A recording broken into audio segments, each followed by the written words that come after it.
प्यारी भक्तों, आज हम आपको न्याय के देवता शनि महाराज जी का एक दिव्य और चमत्कारी मंत्र सुनाने वाले हैं। इस मंत्र का जाप आज शनिवार के दिन पूरे 108 बार करने से भक्तों को शुभ फल प्रदान करता है। इस मंत्र के जाप या श्रवण से शनि की साढ़े साती और ढैया का प्रभाव कम होने लगता है तथा भक्तों के सभी बिगड़े काम बनने लगते हैं। शनि महाराज भक्तों पर अपनी अपार कृपा बनाए रखते हैं। प्यारे भक्तों, अगर आप शनि के प्रकोप से परेशान हैं, आपको अपने कार्यों में सफलता नहीं मिल रही है, तो इस मंत्र का जाप आज शनिवार को पूरे 108 बार जरूर कर लें। अगर आप कर सकें तो इस मंत्र को अपने मोबाइल पर चलाकर अपने घर या दुकान पर रख देना है। लेकिन इसका लाभ प्राप्त करने से पहले हमारा वीडियो अच्छा लगे तो वीडियो को दिल से लाइक और हमारे चैनल मंत्र की शक्ति को सब्सक्राइब जरूर कर लें और कमेंट में जय शनि महाराज जरूर लिखें। मंत्र का जाप इस प्रकार है। ओम नीलांजन समाभासम रविपुत्रम यमाग्रजम छाया मारतंड संभूतम तम नमामि शनिश्चरम। ओम नीलांजन समाभासम रविपुत्रम यमाग्रजम छाया मारतंड संभूतम तम नमामि शनिश्चरम। ओम नीलांजन समाभासम रविपुत्रम यमाग्रजम छाया मारतंड संभूतम तम नमामि शनिश्चरम। ओम नीलांजन समाभासम रविपुत्रम यमाग्रजम छाया मारतंड संभूतम तम नमामि शनिश्चरम। ओम नीलांजन समाभासम रविपुत्रम यमाग्रजम छाया मारतंड संभूतम तम नमामि शनिश्चरम। ओम नीलांजन समाभासम रविपुत्रम यमाग्रजम छाया मारतंड संभूतम तम नमामि शनिश्चरम। ओम नीलांजन समाभासम रविपुत्रम यमाग्रजम छाया मारतंड संभूतम तम नमामि शनिश्चरम। ओम नीलांजन समाभासम रविपुत्रम यमाग्रजम छाया मारतंड संभूतम तम नमामि शनिश्चरम। ओम नीलांजन समाभासम रविपुत्रम यमाग्रजम छाया मारतंड संभूतम तम नमामि शनिश्चरम। ओम नीलांजन समाभासम रविपुत्रम यमाग्रजम छाया मारतंड संभूतम तम नमामि शनिश्चरम। ओम नीलांजन समाभासम रविपुत्रम यमाग्रजम छाया मारतंड संभूतम तम नमामि शनिश्चरम। ओम नीलांजन समाभासम रविपुत्रम यमाग्रजम छाया मारतंड संभूतम तम नमामि शनिश्चरम। ओम नीलांजन समाभासम रविपुत्रम यमाग्रजम छाया मारतंड संभूतम तम नमामि शनिश्चरम। ओम नीलांजन समाभासम रविपुत्रम यमाग्रजम छाया मारतंड संभूतम तम नमामि शनिश्चरम। ओम नीलांजन समाभासम रविपुत्रम यमाग्रजम छाया मारतंड संभूतम तम नमामि शनिश्चरम। ओम नीलांजन समाभासम रविपुत्रम यमाग्रजम छाया मारतंड संभूतम तम नमामि शनिश्चरम। ओम नीलांजन समाभासम रविपुत्रम रविपुत्रं यमाग्रजं छायामार्तण्डसम्भूतं तं नमामि शनैश्चरम्। ॐ नीलाञ्जनसमाभासं रविपुत्रं यमाग्रजं छायामार्तण्डसम्भूतं तं नमामि शनैश्चरम्। ॐ नीलाञ्जनसमाभासं रविपुत्रं यमाग्रजं छायामार्तण्डसम्भूतं तं नमामि शनैश्चरम्। ॐ नीलाञ्जनसमाभासं रविपुत्रं यमाग्रजं छायामार्तण्डसम्भूतं तं नमामि शनैश्चरम्। ॐ नीलाञ्जनसमाभासं रविपुत्रं यमाग्रजं छायामार्तण्डसम्भूतं तं नमामि शनैश्चरम्। ॐ नीलाञ्जनसमाभासं रविपुत्रं यमाग्रजं छायामार्तण्डसम्भूतं तं नमामि शनैश्चरम्। ॐ नीलाञ्जनसमाभासं रविपुत्रं यमाग्रजं छायामार्तण्डसम्भूतं तं नमामि शनैश्चरम्। ॐ नीलाञ्जनसमाभासं रविपुत्रं यमाग्रजं छायामार्तण्डसम्भूतं तं नमामि शनैश्चरम्। ॐ नीलाञ्जनसमाभासं रविपुत्रं यमाग्रजं छायामार्तण्डसम्भूतं तं नमामि शनैश्चरम्। ॐ नीलाञ्जनसमाभासं रविपुत्रं यमाग्रजं छायामार्तण्डसम्भूतं तं नमामि शनैश्चरम्। ॐ नीलाञ्जनसमाभासं रविपुत्रं यमाग्रजं छायामार्तण्डसम्भूतं तं नमामि शनैश्चरम्। ॐ नीलाञ्जनसमाभासं रविपुत्रं यमाग्रजं छायामार्तण्डसम्भूतं तं नमामि शनैश्चरम्। ॐ नीलाञ्जनसमाभासं रविपुत्रं यमाग्रजं छायामार्तण्डसम्भूतं तं नमामि शनैश्चरम्। ॐ नीलाञ्जनसमाभासं रविपुत्रं यमाग्रजं छायामार्तण्डसम्भूतं तं नमामि शनैश्चरम्। ॐ नीलाञ्जनसमाभासं रविपुत्रं यमाग्रजं छायामार्तण्डसम्भूतं तं नमामि शनैश्चरम्। ॐ नीलाञ्जनसमाभासं रविपुत्रं यमाग्रजं छायामार्तण्डसम्भूतं तं नमामि शनैश्चरम्।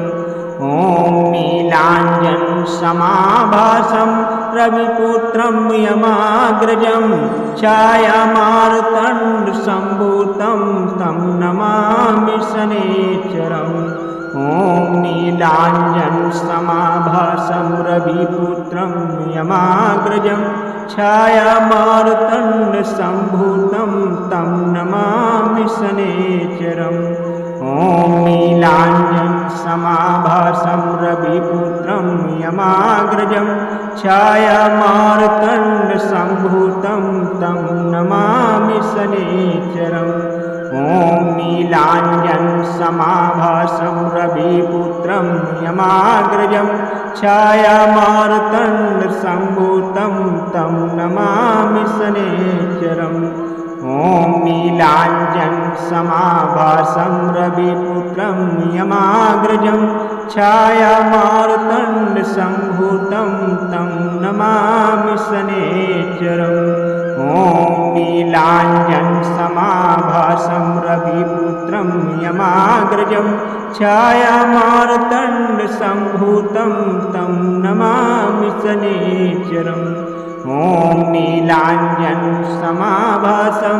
रविपुत्रं यमाग्रजं छायामार्तण्डसम्भूतं तं नमामि शनैश्चरम् ॐ नीलाञ्जनसमाभासं रविपुत्रं यमाग्रजं छायामार्तण्डसम्भूतं तं नमामि शनैश्चरम् ॐ नीलाञ्जनसमाभासं रविपुत्रं यमाग्रजं छायामार्तण्डसम्भूतं तं नमामि शनैश्चरम् ॐ नीलाञ्जनसमाभासं रविपुत्रं यमाग्रजं छायामार्तण्डसम्भूतं तं नमामि शनैश्चरम् ॐ नीलाञ्जनसमाभासं रविपुत्रं यमाग्रजं छायामार्तण्डसम्भूतं तं नमामि शनैश्चरम् ॐ नीलाञ्जनसमाभासं रविपुत्रं यमाग्रजं छायामार्तण्डसम्भूतं तं नमामि शनैश्चरम् ॐ नीलाञ्जनसमाभासं रविपुत्रं यमाग्रजं छायामार्तण्डसम्भूतं तं नमामि शनैश्चरम् ॐ नीलाञ्जनसमाभासं रविपुत्रं यमाग्रजं छायामार्तण्डसम्भूतं तं नमामि शनैश्चरम् ॐ नीलाञ्जनसमाभासं रविपुत्रं यमाग्रजं छायामार्तण्डसम्भूतं तं नमामि शनैश्चरम् ॐ नीलाञ्जनसमाभासं रविपुत्रं यमाग्रजं छायामार्तण्डसम्भूतं तं नमामि शनैश्चरम् ॐ नीलाञ्जनसमाभासं रविपुत्रं यमाग्रजं छायामार्तण्डसम्भूतं तं नमामि शनैश्चरम् ॐ नीलाञ्जनसमाभासं रविपुत्रं यमाग्रजं छायामार्तण्डसम्भूतं तं नमामि शनैश्चरम् ॐ नीलाञ्जनसमाभासं रविपुत्रं यमाग्रजं छायामार्तण्डसम्भूतं तं नमामि शनैश्चरम् ॐ नीलाञ्जनसमाभासं रविपुत्रं यमाग्रजं छायामार्तण्डसम्भूतं तं नमामि शनैश्चरम् ॐ नीलाञ्जनसमाभासं रविपुत्रं यमाग्रजं छायामार्तण्डसम्भूतं तं नमामि शनैश्चरम् ॐ नीलाञ्जनसमाभासं रविपुत्रं यमाग्रजं छायामार्तण्डसम्भूतं तं नमामि शनैश्चरम् ॐ नीलाञ्जनसमाभासं रविपुत्रं यमाग्रजं छायामार्तण्डसम्भूतं तं नमामि शनैश्चरम् ॐ नीलाञ्जनसमाभासं रविपुत्रं यमाग्रजं छायामार्तण्डसम्भूतं तं नमामि शनैश्चरम् ॐ नीलाञ्जनसमाभासं रविपुत्रं यमाग्रजं छायामार्तण्डसम्भूतं तं नमामि शनैश्चरम् ॐ नीलाञ्जनसमाभासं रविपुत्रं यमाग्रजं छायामार्तण्डसम्भूतं तं नमामि शनैश्चरम् ॐ नीलाञ्जनसमाभासं रविपुत्रं यमाग्रजं छायामार्तण्डसम्भूतं तं नमामि शनैश्चरम् ॐ नीलाञ्जनसमाभासं रविपुत्रं यमाग्रजं छायामार्तण्डसम्भूतं तं नमामि शनैश्चरम् ॐ ॐ नीलाञ्जनसमाभासं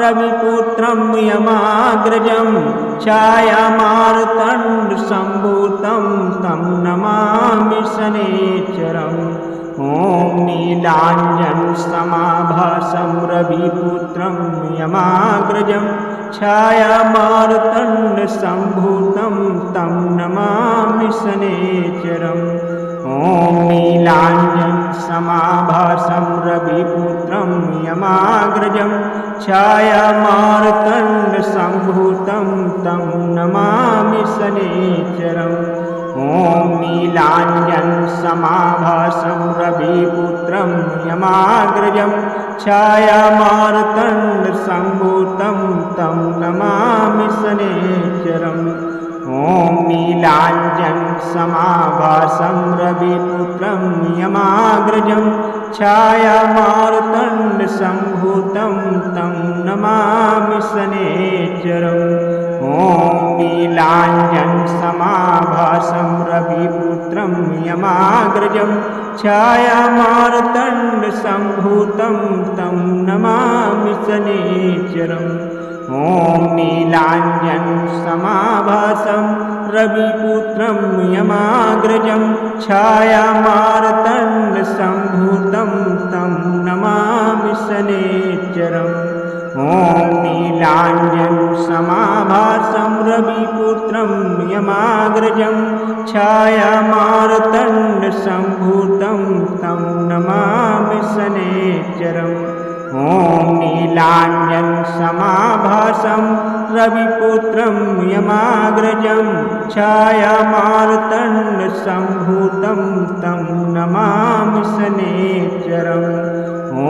नीलाञ्जनसमाभासं रविपुत्रं यमाग्रजं छायामार्तण्डसम्भूतं तं नमामि शनैश्चरम् ॐ नीलाञ्जनसमाभासं रविपुत्रं यमाग्रजं छायामार्तण्डसम्भूतं तं नमामि शनैश्चरम् ॐ नीलाञ्जनसमाभासं रविपुत्रं यमाग्रजं छायामार्तण्डसम्भूतं तं नमामि शनैश्चरम् ॐ नीलाञ्जनसमाभासं रविपुत्रं यमाग्रजं छायामार्तण्डसम्भूतं तं नमामि शनैश्चरम् ॐ नीलाञ्जनसमाभासं रविपुत्रं यमाग्रजं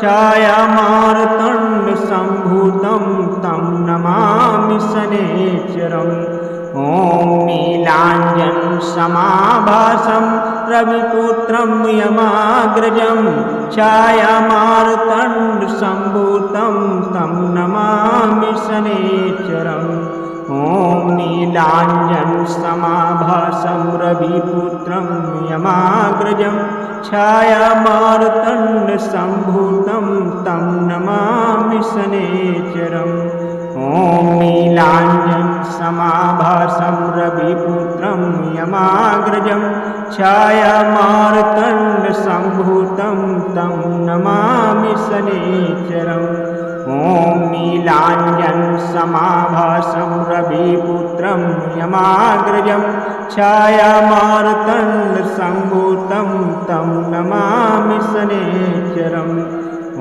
नीलाञ्जनसमाभासं रविपुत्रं यमाग्रजं छायामार्तण्डसम्भूतं तं नमामि शनैश्चरम् ॐ नीलाञ्जनसमाभासं रविपुत्रं यमाग्रजं छायामार्तण्डसम्भूतं तं नमामि शनैश्चरम् ॐ नीलाञ्जनसमाभासं रविपुत्रं यमाग्रजं छायामार्तण्डसम्भूतं तं नमामि शनैश्चरम् ॐ नीलाञ्जनसमाभासं रविपुत्रं यमाग्रजं छायामार्तण्डसम्भूतं तं नमामि शनैश्चरम् ॐ नीलाञ्जनसमाभासं रविपुत्रं यमाग्रजं छायामार्तण्डसम्भूतं तं नमामि शनैश्चरम् ॐ नीलाञ्जनसमाभासं रविपुत्रं यमाग्रजं छायामार्तण्डसम्भूतं तं नमामि शनैश्चरम् ॐ नीलाञ्जनसमाभासं रविपुत्रं यमाग्रजं छायामार्तण्डसम्भूतं तं नमामि शनैश्चरम् ॐ नीलाञ्जनसमाभासं रविपुत्रं यमाग्रजं छायामार्तण्डसम्भूतं तं नमामि शनैश्चरम् ॐ नीलाञ्जनसमाभासं रविपुत्रं यमाग्रजं छायामार्तण्डसम्भूतं तं नमामि शनैश्चरम् ॐ नीलाञ्जनसमाभासं रविपुत्रं यमाग्रजं छायामार्तण्डसम्भूतं तं नमामि शनैश्चरम् ॐ नीलाञ्जनसमाभासं रविपुत्रं यमाग्रजं छायामार्तण्डसम्भूतं तं नमामि शनैश्चरम् ॐ नीलाञ्जनसमाभासं रविपुत्रं यमाग्रजं छायामार्तण्डसम्भूतं तं नमामि शनैश्चरम् ॐ नीलाञ्जनसमाभासं रविपुत्रं यमाग्रजं छायामार्तण्डसम्भूतं तं नमामि शनैश्चरम् ॐ नीलाञ्जनसमाभासं रविपुत्रं यमाग्रजं छायामार्तण्डसम्भूतं तं नमामि शनैश्चरम्।